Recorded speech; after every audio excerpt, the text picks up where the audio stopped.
প্রিয় দর্শক, এবারে অন্যান্য খবর।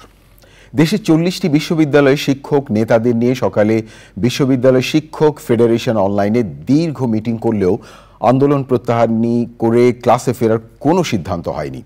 এছাড়া পেনশনে প্রত্যয় স্কিম প্রত্যাহারের দাবিতে আন্দোলন এবং কর্মবিরতি নিয়ে ঢাকা বিশ্ববিদ্যালয় শিক্ষক সমিতির বৈঠক চলছে। আরও জানাচ্ছেন জান্নাতুল বাকিয়া কেকা। পেনশনের ক্ষেত্রে প্রত্যয় স্কিমের প্রজ্ঞাপন প্রত্যাহার সহ 3 দফা দাবিতে 14 দিনের মতো রোববারও কর্মবিরতি পালন করেছেন বিশ্ববিদ্যালয় শিক্ষকরা। ঢাকা বিশ্ববিদ্যালয় প্রশাসনিক ভবনের সামনে সমাবেশ ও বিক্ষোভ মিছিল করেন কর্মকর্তা কর্মচারীরা। কলাভবনের মূল ফটকে অবস্থান নিয়ে কর্মবিরতি ও চলমান ইস্যুতে বক্তব্য রাখেন শিক্ষকরা।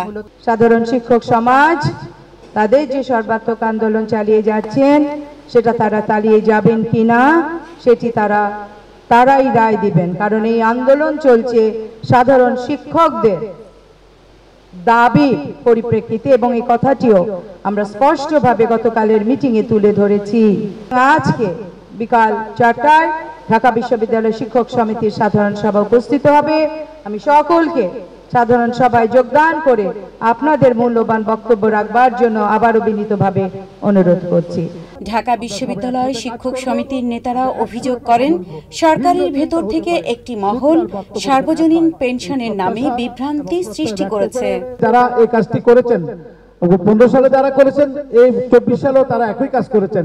আমরা সেখান থেকে মুক্তি চাই, আমাদেরকে স্বতন্ত্র বেতন স্কেল দেন। 10:30টায় সভাটি আরম্ভ করেছি। আমরা সূচনা বক্তব্য দিয়েই আমি অন্যকে সভা পরিচালনার দায়িত্ব দিয়ে এসেছি।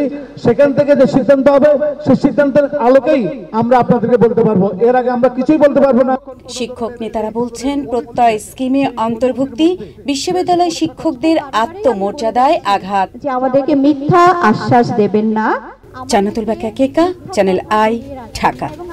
এখন জন্ম সনদ দিয়ে খোলো বিকাশ স্টুডেন্ট অ্যাকাউন্ট। নিজের বিকাশ নিজে কর।